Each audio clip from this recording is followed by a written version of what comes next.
Hola a todos y a todas. Hoy comienza el módulo de poesía dentro del ciclo de charlas para el fomento de la escritura creativa, organizado por el CIF, el Centro de Integración y Formación de la Carrera de Literatura de la UMSA, y dirigido por la magíster Lourdes Reinaga, que quiere presentar estas charlas o presenta estas charlas a escuelas de formación de maestros y maestras. El objetivo entonces es que los profesores puedan utilizar la información que les vamos a presentar y crear estrategias didácticas, utilizar la información para crear introducciones a sus clases, etc. Mi nombre es Montserrat Fernández.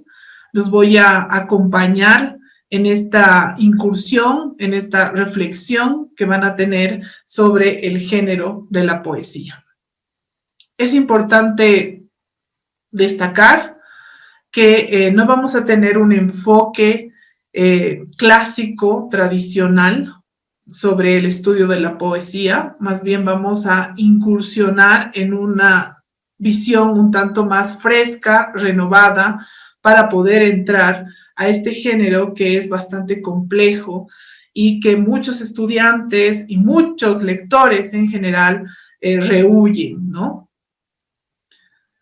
Voy a permitirme entonces compartir pantalla y comenzamos. Vamos a hablar hoy día, en esta primera sesión, de poesía, poema y ambigüedad del poema. Vamos a ver estas nociones que se distinguen, ¿no? Y que van a también ampliar nuestra visión sobre la poesía. Antes de comenzar a diferenciar qué es poesía y qué es poema, quisiera desmontar algunos preconceptos, algunas ideas que limitan nuestra experiencia lectora ante un poema o un libro de poemas.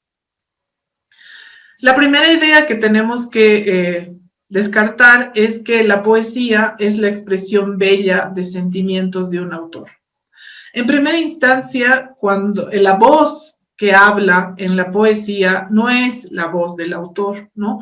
De la misma manera, en un cuento no tenemos al autor contando una historia, sino tenemos a una entidad ficticia contando, hilando, digamos, diferentes sucesos, ¿no? Y esa entidad ficticia, en el caso de la narración, es el narrador, y en el caso de la poesía, es la voz poética, ¿no? Esta entidad ficticia, ¿no? Entonces, no es el autor el que está presentando sus sentimientos, sino es esta entidad ficticia que está construyendo ya sea una emoción, un sentimiento, una expresión que reúna la complejidad también de esta emoción, ¿no? Cuando hablamos de expresión bella, en ocasiones pensamos que el tratamiento del lenguaje en la poesía es un tratamiento decorativo, ¿no? Que la poesía va a decorar con palabras la expresión de una emoción, de una intuición, de una experiencia, ¿no? Que en vez de decir estoy enamorado, va a crear, si quieren, una imagen para que sustituya esa expresión directa, ¿no? No es así, ¿no? La poesía va a tener un tratamiento complejo con el lenguaje, pero este tratamiento complejo tiene que ver con que la poesía está en el terreno, o sí, habita en el terreno de lo indecible. ¿Qué quiere decir esto, no? La poesía va a nombrar por primera vez una emoción, una intuición, un sentimiento, ¿sí? Es decir, cuando nos encontramos con un poema de amor no estamos hablando del amor o del significado cotidiano del amor, ¿no? Sino vamos a hablar de un significado, de una expresión única que nos lleva a resumir qué es una expresión amorosa, ¿no? Entonces, esta idea de que las palabras decoran, ¿no? De que las palabras están sublimando lo que quiero decir, es una idea errada. Por otro lado, hay que desmontar la idea de que la poesía es la expresión para las personas sensibles, ¿no? Muchas veces pensamos que el lector de poesía y el que produce poesía tiene que ser una persona con los sentimientos a flor de piel, ¿no? También esto es un error porque limitamos el universo del lector, ¿no? Es decir, si yo no tengo emociones fuertes o no las expreso de manera cotidiana, entonces no podría entender un poema, ¿no? Entonces estamos cerrados en esa idea, ¿no? Y nos cierra también esa idea. Finalmente, hay que desmontar la idea de que la poesía solo se hace con palabras, ¿no? Y para ello voy a pasar casi inmediatamente a diferenciar qué es poesía y qué es poema, ¿no? Pero es importante que sepan que la poesía no solamente se hace con palabras, sino también se puede hacer con luz, se puede hacer con color, se puede hacer con música, con sonido, ¿no? Se puede hacer con el cuerpo, es decir, la actividad poética habita en diferentes productos del hombre, ¿no? Del humano. Para poder reflexionar o comenzar esta reflexión sobre la poesía, voy a convocar a un autor mexicano, poeta, ensayista, pensador, Octavio Paz, que escribe El arco y la lira a mediados del siglo XX y que, si quieren, refresca la mirada que teníamos sobre poesía, ¿no? En Latinoamérica.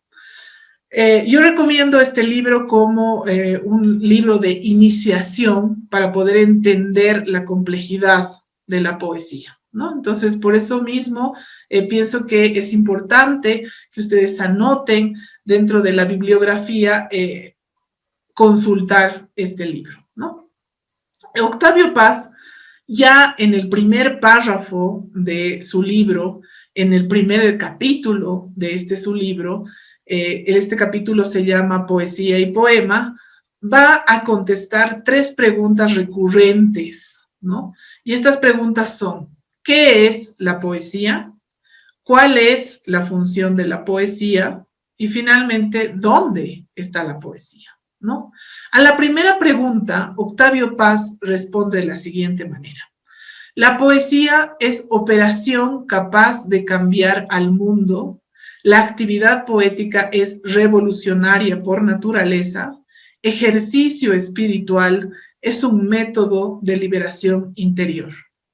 Entonces, al tratar de definir la poesía, Octavio Paz revela que tiene un ánimo revolucionario, un ánimo de cambio, un ánimo de crisis, ¿no?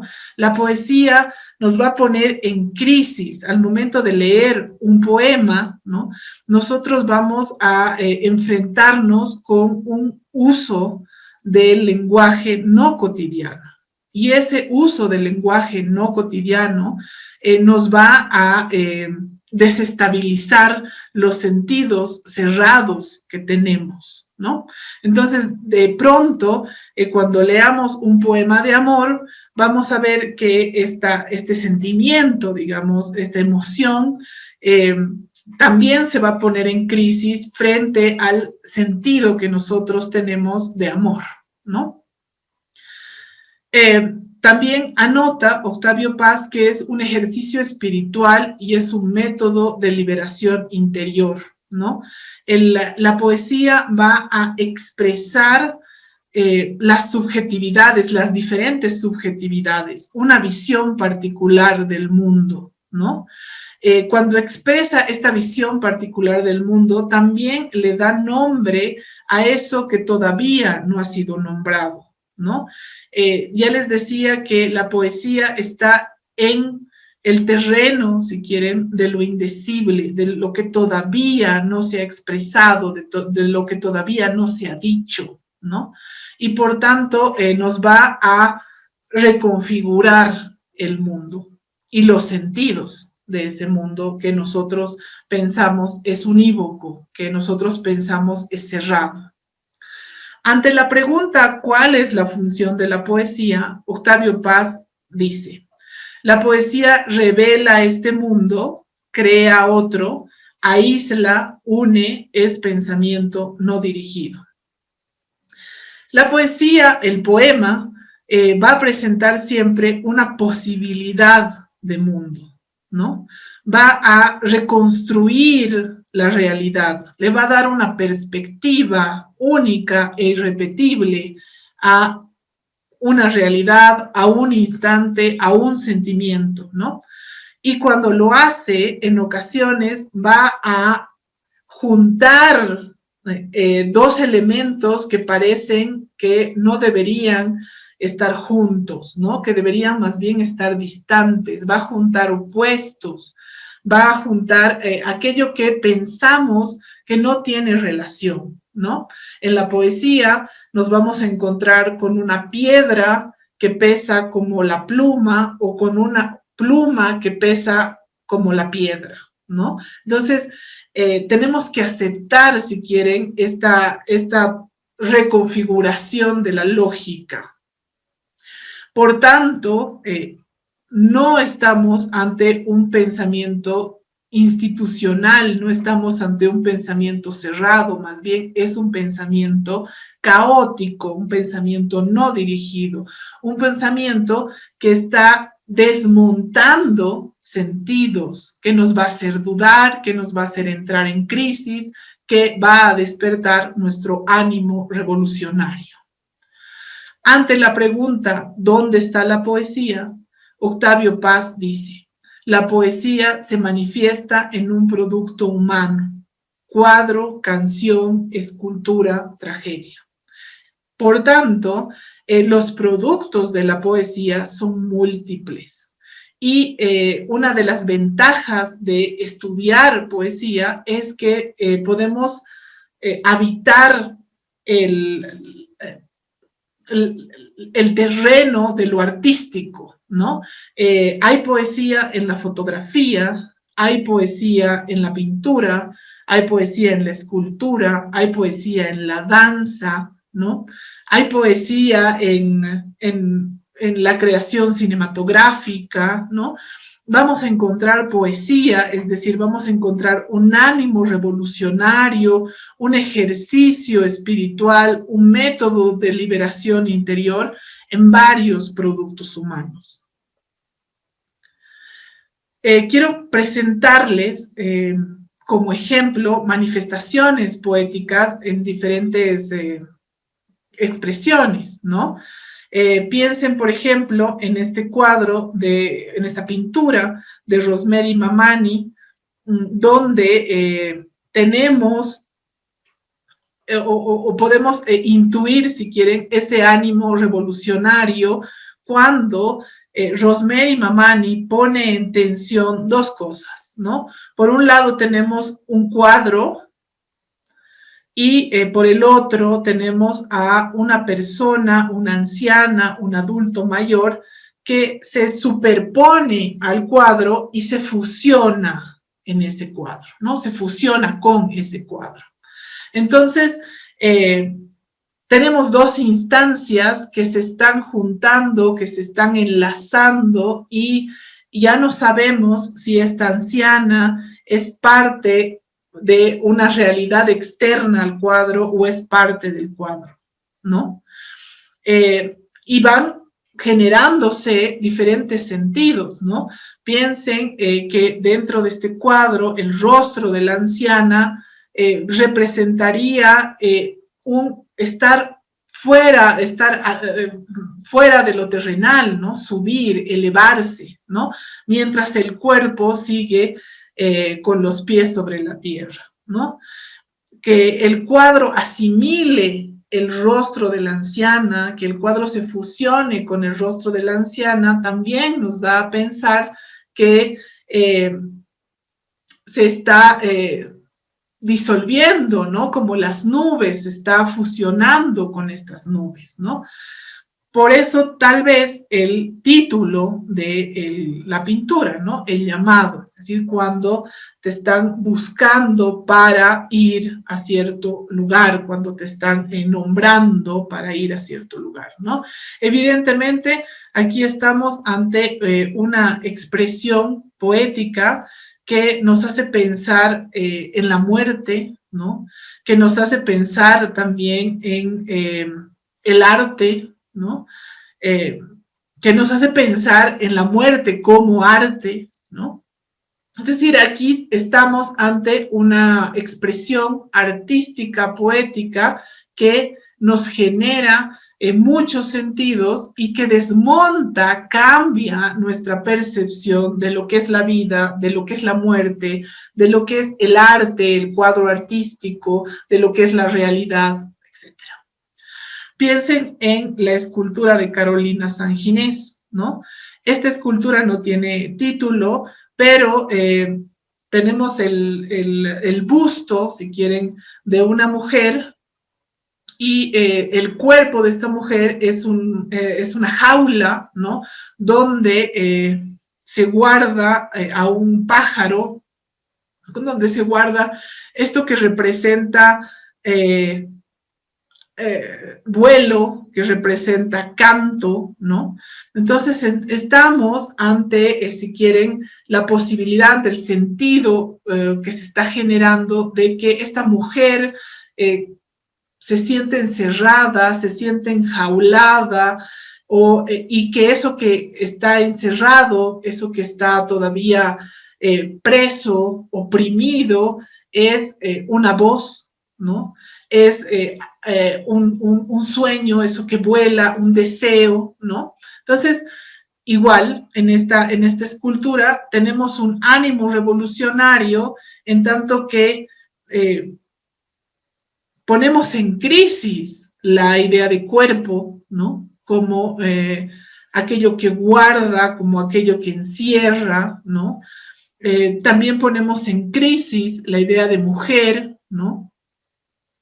También ponemos en crisis la idea de voz o de corazón, ¿no? Es decir, aquello que late es aquello que debería estar volando, que debería estar cantando, ¿no? La interioridad de un cuerpo, ¿no? Entonces, con este ánimo, si quieren, revolucionario, estamos desmontando significados que nos parecen cerrados, ¿no?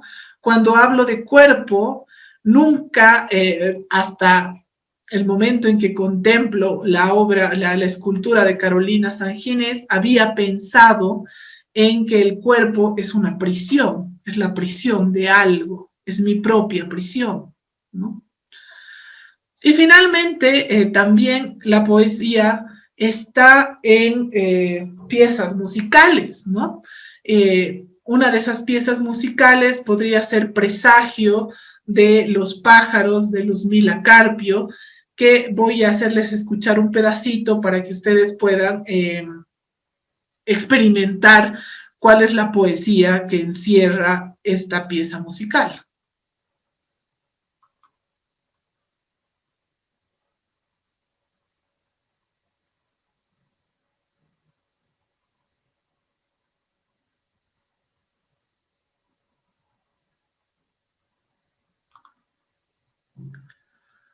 Disculpen ahí, tenemos problemas técnicos, pero voy a solucionarlos en este momento.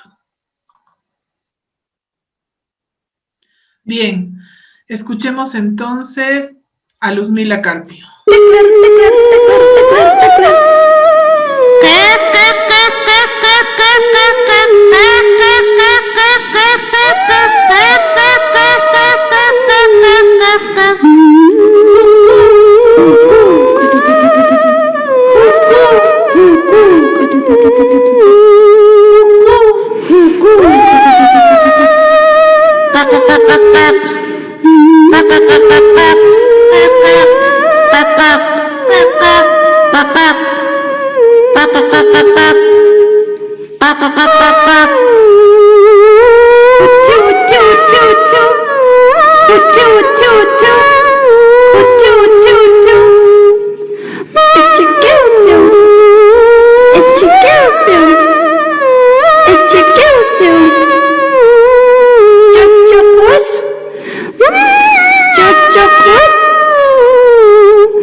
Bien, para muestra un botón.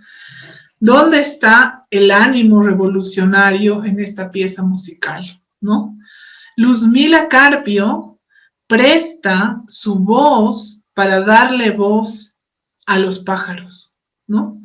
Esta pieza musical se caracteriza porque Luzmila emula, presta su voz y canta como los pájaros, ¿no? Y aquí esto es importante decirlo, ¿no? Estamos en este terreno de la poesía donde aquello que no tiene voz encuentra su voz, ¿no? Aquello que todavía pensamos que no comunica, está comunicando, ¿no? Es decir, aquí los pájaros tienen una voz y dicen cosas a aquel que está dispuesto a escucharlos. Bien, con estas manifestaciones poéticas, entonces, quiero abrir un poco la idea de la poesía, de que la poesía solamente va a tener a la palabra como su base, como el cimiento, ¿no? Muy al contrario, la poesía puede utilizar el sonido, puede utilizar el cuerpo, puede utilizar el barro, la arcilla, el color, la luz, etcétera, para generar una experiencia revolucionaria, una experiencia interior, ¿no? Una experiencia espiritual también. Bien, si la poesía es una actividad revolucionaria, ¿qué es el poema? Vuelvo a convocar a Octavio Paz para tener una respuesta, ¿no? El poema, dice Octavio Paz, es creación, poesía erguida. En el poema, la poesía se aísla y revela plenamente. Es lícito preguntar al poema por el ser de la poesía si deja de concebirse a este como una forma capaz de llenarse con cualquier contenido. El poema no es una forma literaria, sino el lugar de encuentro entre poesía y el hombre. Poema es un organismo verbal que contiene, suscita o emite poesía. Bien, esto es fundamental. El poema es un organismo verbal, ¿no? El poema sí va a convocar a los signos, a las palabras, para generar una actividad revolucionaria, ¿sí?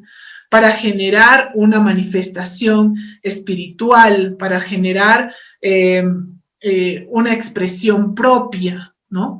El poema sí tiene como base a la palabra, no la poesía. La poesía va, como hemos visto, explorar con diferentes materiales, el sonido, el cuerpo, la pintura, la luz, etc. El poema va a utilizar a la palabra como ese material base para poder emitir, para poder suscitar una actividad revolucionaria. Piensen también en lo que dice Octavio Paz al inicio, dice, el poema es poesía erguida, ¿no? La poesía se levanta con el poema, ¿no? La poesía se presenta erguida, se presenta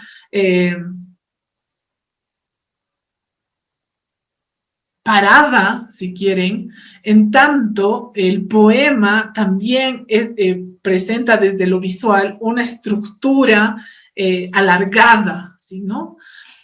Piensen entonces en que el poema va a revelar al hombre la poesía, ¿no? El poema no siempre es no es del todo una forma literaria, no es una estructura, ¿no?, cerrada, sino más bien es ese momento de encuentro entre la poesía y el hombre. Para poder entender el ánimo revolucionario del poema, es importante acercarnos a el poema o a poemas, ¿no? En este caso, tengo 4 ejemplos de 2 poetas fundamentales de la poesía boliviana. La primera poeta, Yolanda Bedregal, y el segundo, Roberto Echazú, ¿no? Yolanda Bedregal, en su poemario El Cántaro del Angelito, presenta poemas cortos, pero también largos, hay algunos poemas largos, que ustedes pueden trabajar con, sobre todo, primaria, ¿no? Entonces, leamos estos 2 poemas de Yolanda Bedregal, analicémoslos y después vamos a leer los poemas de Roberto Echazú. El primer poema, Piedra. Cuando las piedras tienen frío, se tapan con ponchitos de musgo. El segundo poema, Montaña. Cuando las montañas tienen hambre, comen nubecitas como si fueran pasancayas, palomitas de maíz. ¿Cuál es el ánimo revolucionario? ¿Cuál es el ánimo de cambio, de crisis que nos presentan, nos manifiestan estos poemas, ¿no? En primer lugar, una característica de la poesía de Yolanda Bedregal es que convoca a la naturaleza para que esta naturaleza haga cosas, ¿no? Se personifique y presente, explique cómo la naturaleza se presenta al hombre mismo, ¿no? Piensen entonces en las piedras, ¿no? Las piedras se tapan con el musgo porque tienen frío, dice, ¿no? Y con ponchitos de musgo porque tienen fríos. ¿Qué es lo que hace Yolanda Bedregal con estos poemas? Es personificar a la naturaleza, ¿no? Darle, explicar un espacio, una imagen de la naturaleza, un estado de la naturaleza, y un poco desplazar de nuestra lógica antropocéntrica que solamente las personas, solamente el hombre, el ser humano puede hacer cosas, ¿no? Yolanda Bedregal le da movimiento a la piedra, ¿no? Le da movimiento a las montañas y nos hace contemplar a la naturaleza como nuestro semejante. Por otro lado, Roberto Echazú, con sus poemas Puertas y Piedras, dice: deja que la tristeza se vaya, ábrelas. Un corazón de piedra en el empedrado de la calle. Roberto Echazú nos presenta de manera muy sintética 2 instantes, y 2 instantes de estados emocionales, afectivos, ¿no? Piensen en la tristeza como eso que se encierra, ¿no? O como, sí, como esa emoción, ese sentimiento que se encierra en algún cuerpo, ¿no? Y a ese cuerpo, Echazú le da la posibilidad de tener una puerta, ¿no? Entonces, si uno entiende cuál es la puerta del cuerpo que deja escapar la tristeza, estamos ante esas puertas, ¿sí? Fíjense lo complejo de la idea, ¿no? Porque esas puertas son diferentes para cada uno de los lectores, ¿no? ¿Cuáles son las puertas de la tristeza para mí? ¿Cuáles son las puertas de la tristeza para ustedes? ¿No? Van a ser diferentes, múltiples, ¿no? La idea es que esta tristeza puede escaparse, puede salir, la podemos dejar salir de nuestro cuerpo. El otro poema hace referencia más bien a el abandono de uno de nuestros órganos, además el más importante, ¿no? Abandonar, digamos, el corazón que está frío, que está como muerto, como seco en cualquier calle, ¿no? Como si abandonáramos una parte de nuestro cuerpo, ¿no? Y pudiéramos habitar sin ese corazón, ¿no? Fíjense cómo Echazú en 4 versos o en 3 versos, ¿no? Va dibujando instantes poéticos. Esos instantes poéticos son instantes con ánimo revolucionario, con un ánimo de ejercicio espiritual, con un ánimo de mostrar nuestra propia, una interioridad, digamos, diferente, que no tiene que comulgar con los sentidos cotidianos, con los sentidos ordinarios, con los que nosotros habitamos, ¿no? En la rutina, ¿no? Más bien va a poner en crisis esos sentidos, ¿no? Este corazón lastimado puede habitar en una calle, ¿no? Y mimetizarse con las piedras de esa calle, ¿no? Esta tristeza que habita al ser humano en general puede liberarse si encontramos las puertas correctas para poder dejarla escapar, ¿no? Y lo mismo con los poemas de Yolanda Bedregal, ¿no?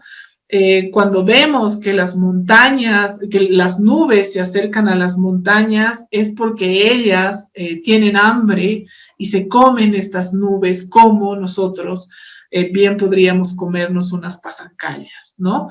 Y lo mismo cuando nosotros sentimos frío y nos abrigamos con una chompa o con algún poncho, lo mismo hacen estas piedras que se abrigan con el musgo, ¿no? Entonces, no estamos muy lejos de una imagen de imágenes que nosotros podemos encontrar en la vida cotidiana. Piensen en una piedra cubierta de musgo, piensen en una calle empedrada, ¿no? No estamos lejos de esas imágenes, pero a esas imágenes les dotamos, si quieren, de un sentido diferente, de un sentido único. Dentro de esa calle empedrada que nosotros podemos pasar por ella cotidianamente, tal vez, nos dice Echazú, a través de la voz poética, evidentemente, haya un corazón de piedra, ¿no? En todas esas montañas o esos instantes que contemplamos montañas, tal vez esas montañas también se están alimentando de esas nubes que pasan por ellas. Bien, vamos a pasar ahora a hablar de la ambigüedad del poema. ¿Qué es lo que señala Octavio Paz? Para comenzar, voy a leer este párrafo donde Octavio Paz explica cuál es la función o cómo esta función de la ambigüedad genera otro tipo de relación con el lenguaje. Él dice, en la prosa, la palabra tiende a identificarse con uno de sus posibles significados, a expensas de los otros. El pan, pan, al pan, pan y al vino, vino. El poeta, en cambio, jamás atenta contra la ambigüedad del vocablo. En el poema, el lenguaje recobra su originalidad primera, mutilada por la reducción que le imponen prosa y habla cotidiana. La reconquista de su naturaleza es total y afecta a los valores sonoros y plásticos tanto como a los significativos. La palabra, al fin en libertad, muestra todas sus entrañas, todos sus sentidos y alusiones, como un fruto maduro o como un cohete en el momento de estallar en el cielo. El poeta pone en libertad su materia. Esto es muy importante porque cuando hablamos de poesía, de poema, ¿no?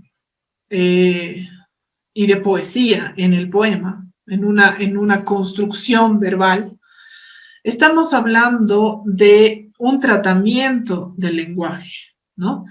Y nosotros sabemos que el lenguaje es una materia con la que tratamos cotidianamente, ¿no? Las palabras nos funcionan de manera cotidiana para comunicarnos y esa comunicación en lo cotidiano tiene que ser directa, tiene que ser certera, tiene que ser práctica, no tiene que provocar desacuerdos, más allá de que desacuerdos, confusiones, ¿no?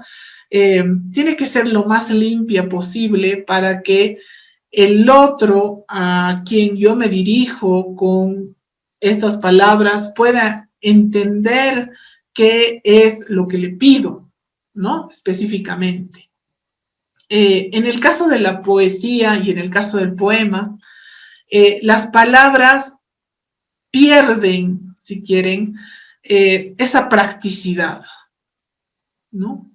Cuando el poema convoca a una palabra, la hace nacer por primera vez, ¿no? Y cuando la hace nacer, ¿no?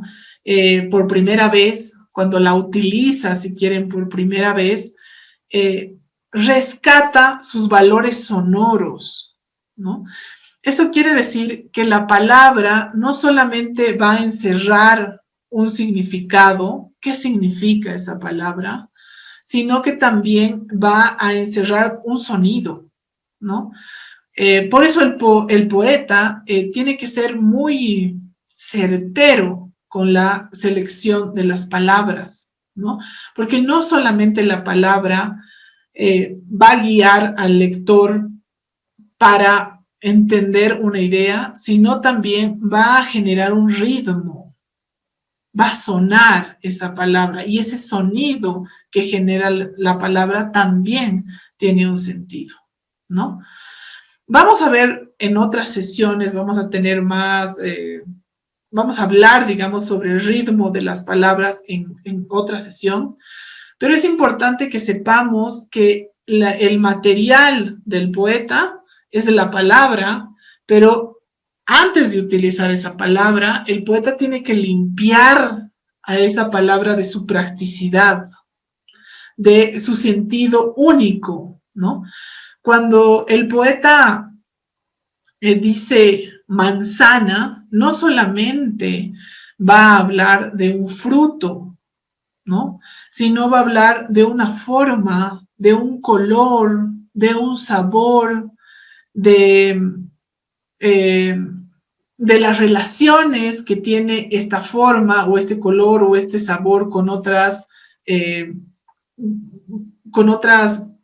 palabras, ¿no? Con otras ideas. Piensen en la manzana de Adán, ¿no? Que genera la idea de pecado, ¿no? La idea no solamente de pecado, sino la idea de curiosidad, ¿no? La idea de desobediencia, ¿no? Cuando el poeta dice manzana, estamos pensando nosotros en ese fruto, en primera instancia pensamos en ese fruto que nos sirve para, que nos alimenta, ¿no? Pero el poeta puede hablar de manzana como un corazón, ¿no? Puede hablar de manzana como un momento de putrefacción, ¿no? Puede hablar de la manzana como aquella que contiene un veneno, piensen en la manzana de Blancanieves, ¿no? Es decir, lo que hace el poeta con la palabra, con el vocablo, es limpiarla de esos significados habituales y cotidianos y generar un nuevo significado gracias a su conexión con otras palabras y también gracias a su ritmo, a su sonido, a sus valores sonoros y plásticos. En ese sentido, también es importante para el poema pensar en la página en blanco, ¿no? Cuando hablamos de la disposición del poema, hablamos de dónde se colocan los versos y por qué en ocasiones estos versos dejan espacios en blancos, dejan silencios, ¿no? ¿Por qué en ocasiones estos versos no están todos alineados, sino más bien están como dibujando algo en la página en blanco, ¿no? Ahí también se gesta esta ambigüedad del poema, ¿no? No es lo mismo leer un poema alineado a la derecha o a la izquierda que leer un poema donde las palabras se están como hilando, pero en diferentes lugares, ¿no? Tiene una disposición diferente, ¿no? En ese sentido, la palabra en el poema tiene un valor fundamental en tanto que es el instrumento con el que se crea un mundo posible, ¿no? Esta posibilidad de instaurar una tierra que no es la tierra en la que nosotros habitamos, es la que genera el ánimo revolucionario del poema.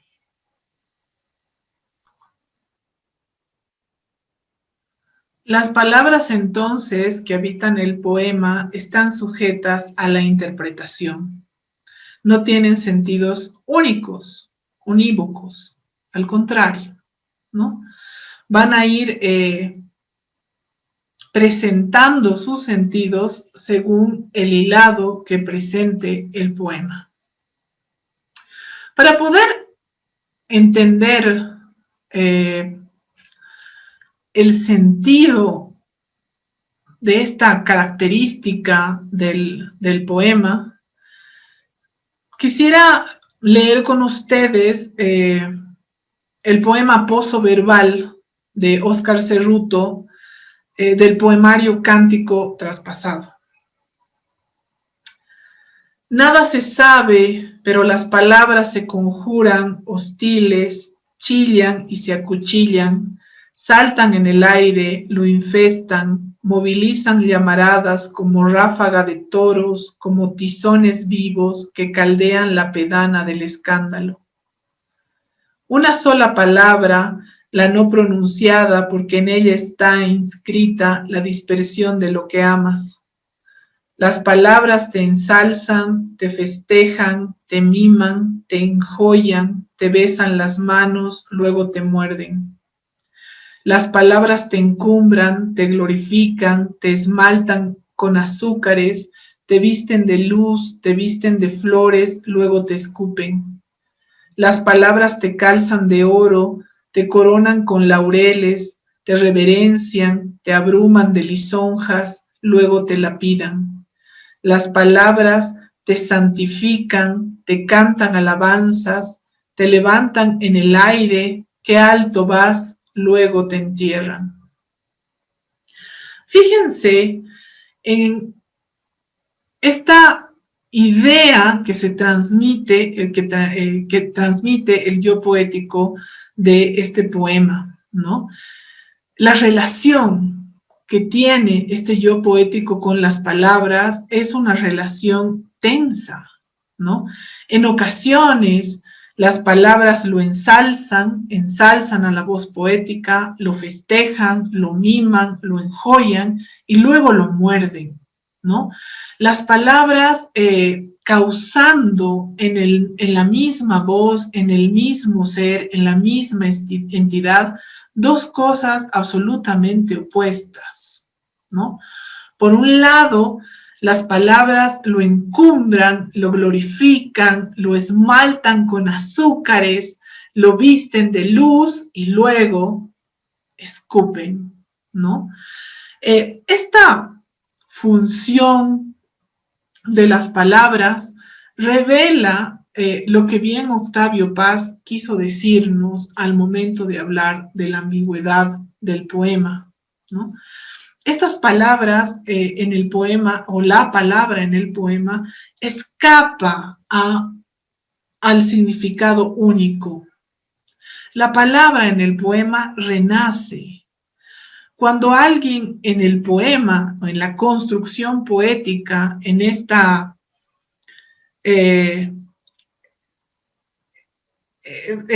forma de erguir, digamos, la poesía, que es el poema,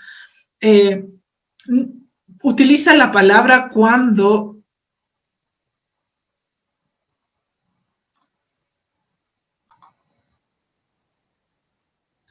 el poema de Cerruto presenta las palabras como suscitadoras de diferentes experiencias, diversas experiencias.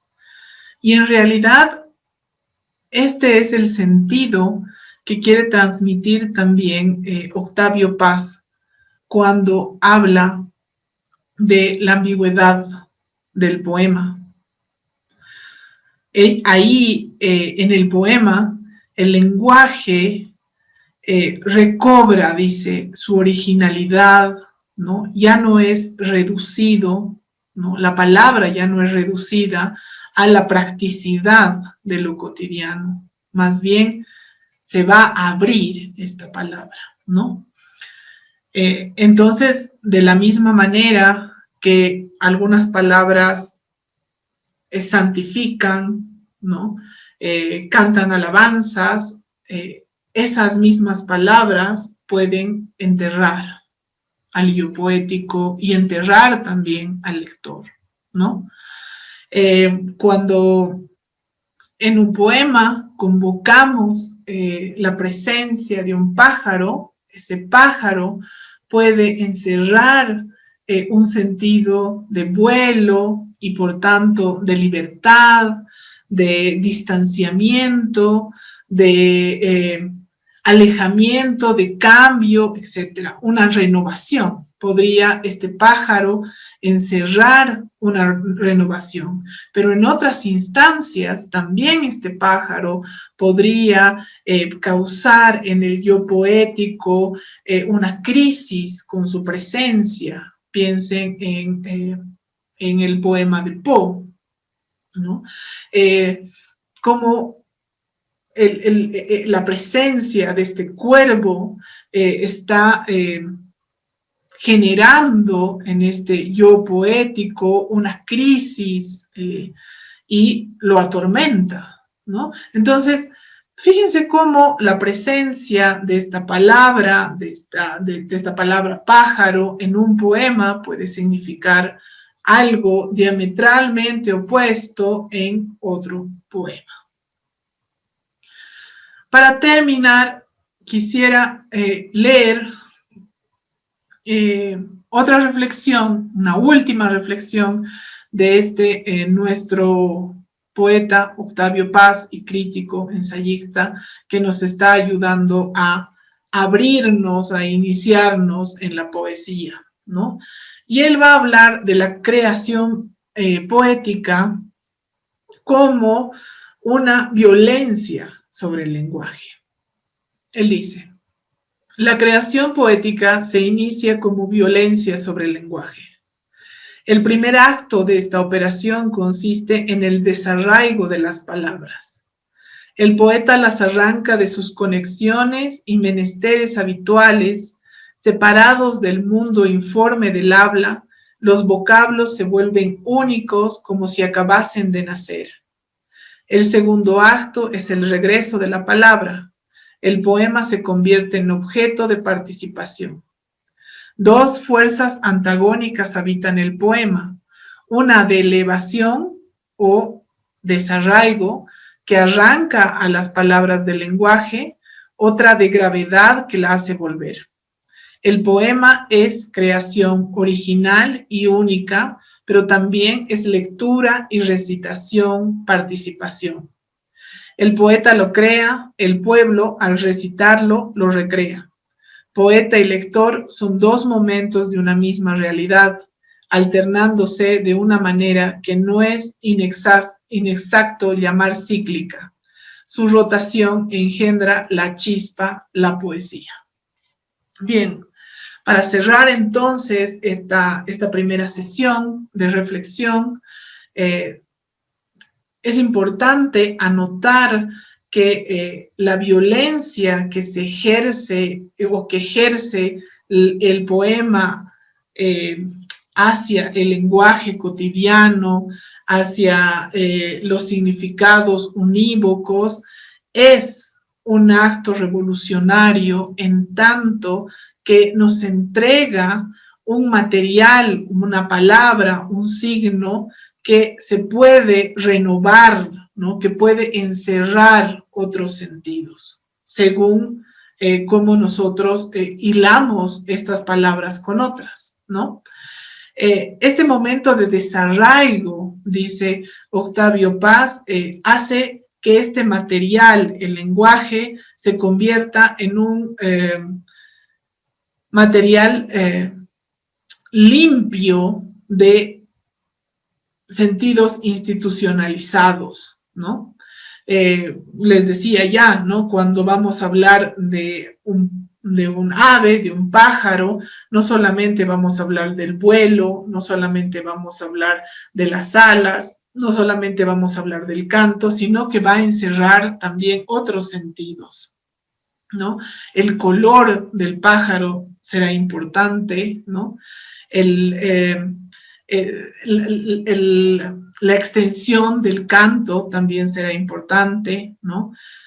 Su posición en el árbol también será importante, ¿no? Su relación, su acercamiento a lo humano también será importante, etcétera, ¿no? Y en una segunda instancia, cuando nosotros desconectamos ya el lenguaje de sus significados habituales, vamos creando, vamos erigiendo un mundo único e irrepetible que solamente existe si el lector participa con su lectura, si el lector engendra, anima más bien a ese mundo con su lectura, ¿no? La participación del lector es fundamental. Solamente el mundo posible que nos muestra el poema existe si hay una lectura y una recitación, es decir, una participación, ¿no? Cuando el lector se interna en un poema y comienza el ejercicio de interpretación, el poema existe, ¿no? Cuando se intenta entender cuál es la intuición, cuál es la sensación, cuál es la experiencia, cuál es el sentimiento que nos quiere transmitir ese poema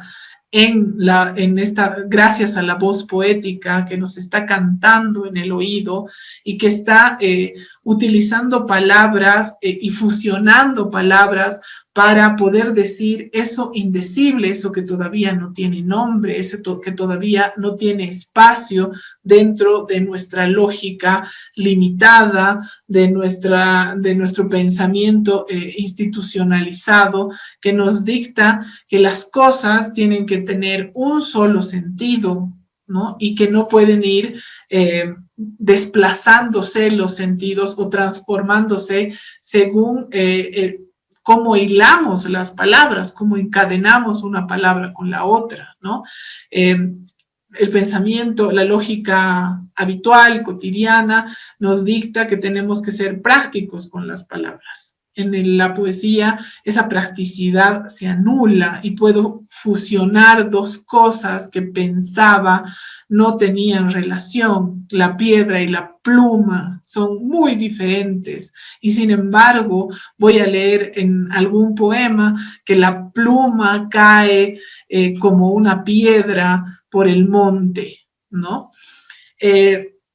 Y eso existe, y esa posibilidad de que la piedra caiga como pluma, existe si el lector hace el ejercicio de participar y tratar de entender por qué se genera esa instancia, ¿sí?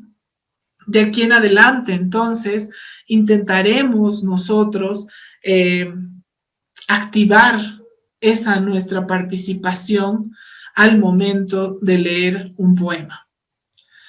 Esta es la primera sesión que les ha presentado, yo sé que de manera tal vez